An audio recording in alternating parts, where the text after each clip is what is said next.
Noong ika-15 siglo, sinalakay ng Turkish Sultan ang Transylvania upang kumuha ng 1,000 kalalakihan.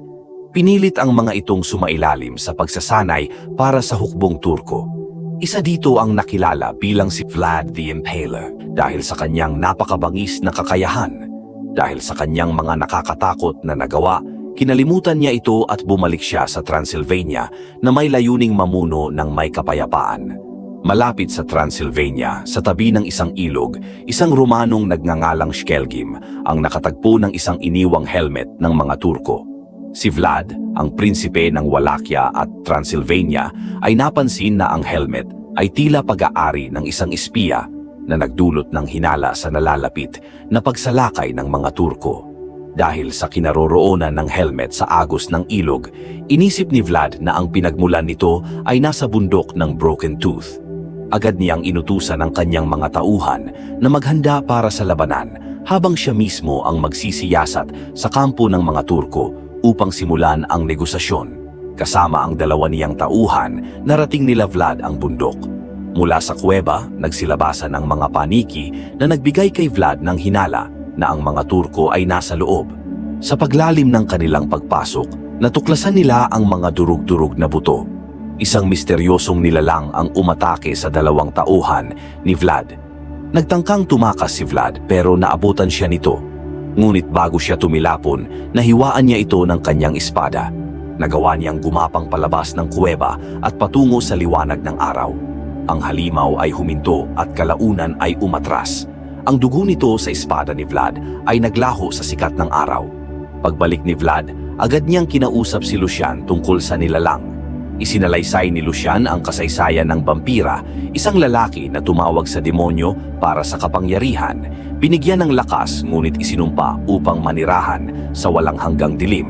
Pagkatapos binisita ni Vlad ang kanyang asawa na si Mirena at ang kanilang anak na si Ingras na masayang sinalubong siya. Kinagabihan, tinanong ni Mirena kung ano ang umatake sa kanya. Sinabi ni Vlad na maaring asong lobo ang umatake sa kanya.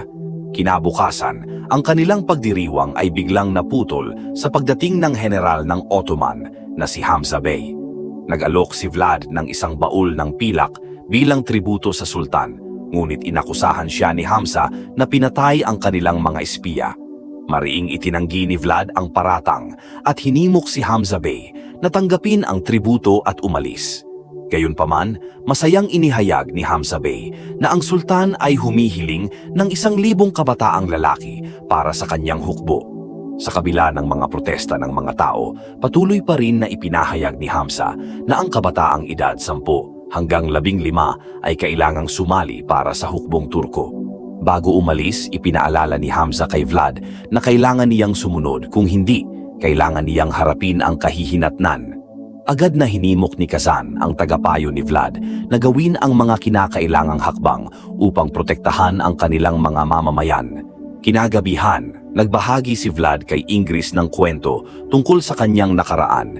Isiniwalat na ibinigay siya ng kanyang ama bilang isang bihag upang patunayan ang katapatan sa sultan. Sa kabila nito, tiniyak ni Vlad kay Ingris na wala silang dapat ikabahala. Kinabukasan, nakipagkita si Vlad sa sultan na si Mehmed. Nagpalitan sila ng inumin habang inalala ang kanilang kabataan. Inamin ni Mehmed ang kalupitan ng kanyang ama, ngunit pinuri si Vlad sa kanyang kakayahang mag-adjust sa kultura ng mga Turko. Nang mapunta ang usapan sa mga kabataang hinihingi, iginiit ni Mehmed na kailangan niya ng mga sundalo. Sa halip, inalok ni Vlad ang kanyang sarili bilang kapalit upang mailigtas ang mga kabataan, ngunit tinanggihan ni Mehmed. Bukod pa rito, iginiit niyang palakihin si Ingris sa kanilang palasyo katulad ng pagpapalaki kay Vlad. Bagamat tiniyak niyang mananatili si Vlad sa trono, magtatalaga si Mehmed ng isang general na mamamahala sa kanya. Nakiusap si Vlad na muling pag-isipan ang desisyon, ngunit tinanggihan ni Mehmed ang pakiusap ni Vlad. Sinabihan siyang magkaanak na lamang ng mas marami. Pagkatapos nito, muling nagkita-kita sina Vlad at ang kanyang pamilya, kung saan napilitan silang ibigay ang kanilang anak sa mga Turko. Si Mirena, na labis na nasasaktan, ay sinumbatan ang kanyang asawa. Ipinaalala ang pangako nitong protektahan ang kanilang mga anak bago sila ikinasal. Pinaalala ni Kazan ang posibilidad ng digmaan kung susuwayin nila ang mga Turko. Habang papalapit ang mga sundalong Turko, sinalubong sila ni Vlad. Nakita ni Ingris ang ginagawa ng kanyang ama at voluntaryong nagpresenta, sinasabing kakayanin niya ito tulad ng nagawa ng kanyang ama noon. Hinawakan ni Vlad ang kamay ng kanyang anak at inabot siya kay Hamza. Inihayag ni Hamza na inaasahan niya ang mas matinding pagtutol mula kay Vlad, na nagbigay kay Vlad ng kamalayan sa sakripisyong ginagawa niya. Palihim na binulungan ni Vlad ang kanyang anak na tumakbo pabalik sa kanyang ina. Nang magsimulang tumakbo si Ingris, mabilis na kinuha ni Vlad ang isang espada at matagumpay na pinatumba si Hamza at ang mga kasamahang sundalong Turko. Dahil sa pangyayaring ito, malamang na maghihiganti si Mehmed, kaya't binalaan ni Vlad ang kanyang tauhan na iuwi ang kanyang mag-ina sa kastilyo habang siya ay mag-isang pupunta sa bundok ng Broken Tooth upang hanapin ang nilalang dahil ang kapangyarihan nito ay maaring makapagligtas sa kanyang bayan. Nang makarating sa bundok, lakas loob niya itong pinasok.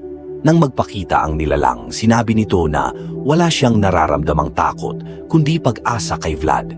Sa kanyang desperasyon na mailigtas ang kanyang kaharian at pamilya mula sa banta ng mga Turko, inihayag ni Vlad ang kagustuhang makuha ang kapangyarihan ng vampira.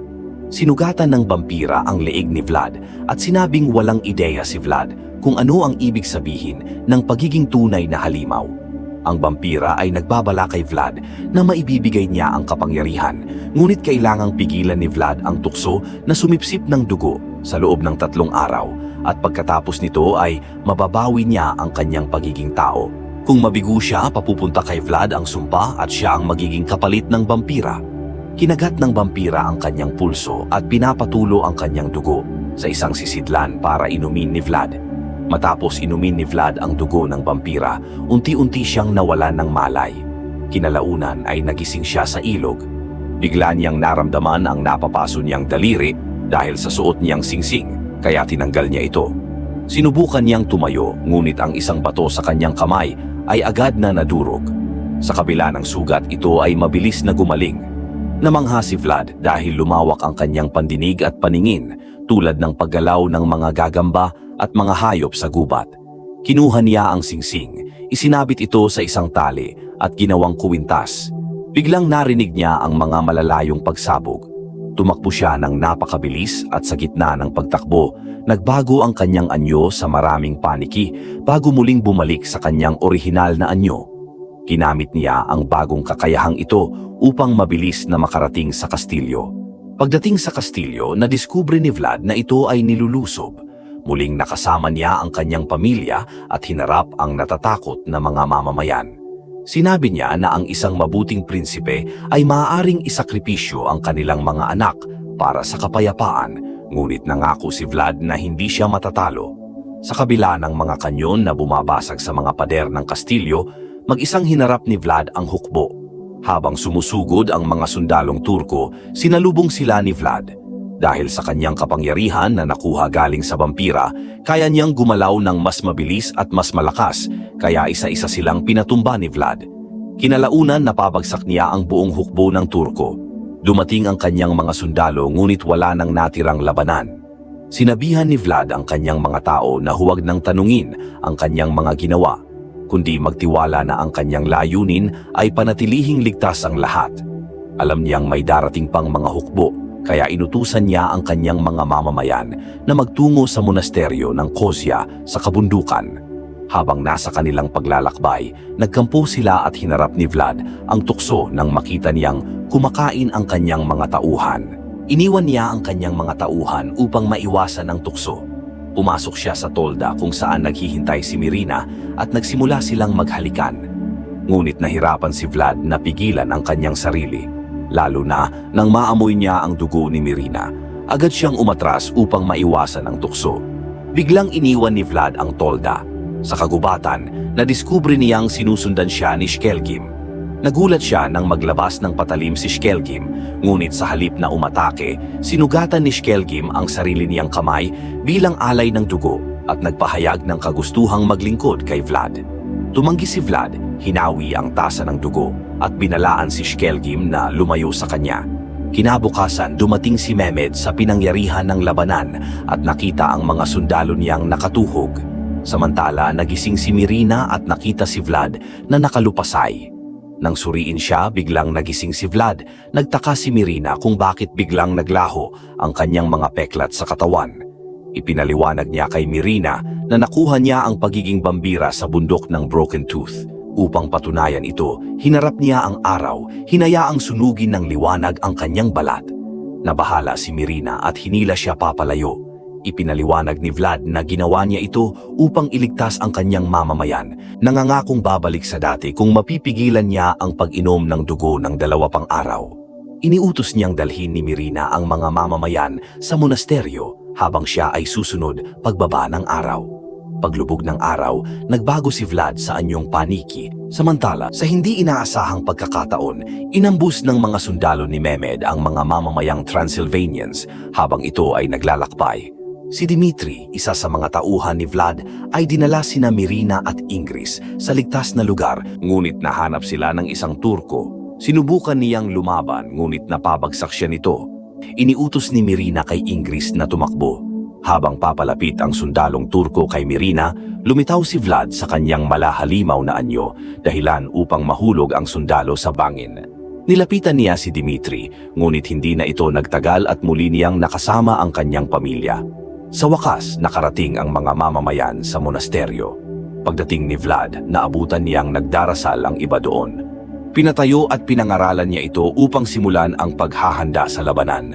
Samantala, nalaman ni Mehmed ang mga bulong-bulungan tungkol sa pagbabagong anyo ni Vlad, ngunit nanatili siyang tiwala sa kanilang tagumpay. Sa monasteryo, napansin ni Lucian ang pag-iwas ni Vlad sa sikat ng araw at sinundan siya nito. Dala ang isang pilak na espada, inalok ni Lucian na patayin si Vlad bilang paraan ng pagtubos sa kanyang kaluluwa. Tumanggi si Vlad, ngunit inilantad ni Lucian ang kahinaan ni Vlad sa liwanag ng araw sa pamamagitan ng paglaslas sa tolda. Nagdulot ito ng gulo sa mga tao na humiling na patayin si Vlad. Sa kabila ng pagmamakaawa ni Mirina, sinuhnog ng mga tao ang tolda kasama si Vlad sa loob. Nang dumilim dahil sa usok, galit na lumabas si Vlad. Pinagalitan niya ang kanyang mga nasasakupan dahil sa kanilang kawalan ng katapatan. Pinaalalahanan sila na ang kanilang kaligtasan ay utang sa kanyang sakripisyo. Lumapit si Mirina upang mapakalma si Vlad at inutusan ni Vlad ang mga tao na maghanda para sa labanan bago siya umalis. Pagsapit ng gabi, habang pinagmamasdan ni Vlad ang papalapit na hukbo, nabahala siya sa posibilidad na hindi niya matapos ang digmaan bago sumikat ang araw kung kailan mawawala ang kanyang kapangyarihan. Nangako si Mirina na lalaban siya sa tabi ni Vlad hanggang sa huli, pinaalala sa kanya ang kanilang sumpaan sa kasal. Nang papalapit ang hukbong Turko, natuklasan ni Vlad ang kakayahan niyang kontrolin ang mga paniki. Libu-libong paniki ang nagtipon sa monasteryo sa ilalim ng kanyang utos. Nang makita niya si Mehmed sa gitna ng mga sundalo, inutusan niya ang mga paniki na umatake na nagdulot ng pagkawasak sa hukbong Turko. Nang makita ni Vlad na buhay pa si Mehmed, lumipad si Vlad sa anyong paniki para patayin ito. Nang makaharap niya ito, natuklasan ni Vlad na impostor ang nakasuot ng baluti ng sultan. Samantala, 3 tauhan ni Mehmed ang nakapasok sa silid ni Mirina at Ingris.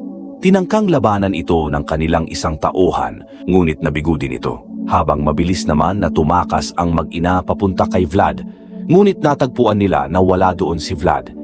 Kinalaunan, natuntun sila ng tauhan ni Mehmed. Nasuntok si Mirina ng isang sundalo dahilan upang madulas siya sa gilid ng tore. Samantala, nakita ni Vlad si Mehmed na nagtatago sa kanyang mga sundalo, bigla niyang narinig si Mirina na sumisigaw. Dali-dali siyang lumipad upang mapuntahan niya ito. Nadakip ng mga Turko si Ingris habang desperadong kumakapit si Marina sa gilid ng tore. Tinapos ni Vlad ang huling sundalo, ngunit nahulog si Mirina. Tumalon si Vlad upang saluhin siya, ngunit sa huli, nabigo siyang iligtas si Mirina. Sa huling sandali, iminungkahi ni Mirina na inumin ni Vlad ang kanyang dugo upang maging ganap na vampira at mailigtas ang kanilang anak. Sa kabila ng kanyang pag-aalinlangan, malungkot na tinupad ni Vlad ang kahilingan at ininom ang kanyang dugo. Dahil dito, Nakawala sa sumpa ang dating vampira na nagbigay sa kanya ng kapangyarihan. Pagbalik sa monasteryo, natagpuan niya itong magulo dahil sa pagsalakay ng hukbong Turko. Ginawa niyang vampira ang mga natitirang nakaligtas, kabilang dito si Kazan, para makapaghiganti.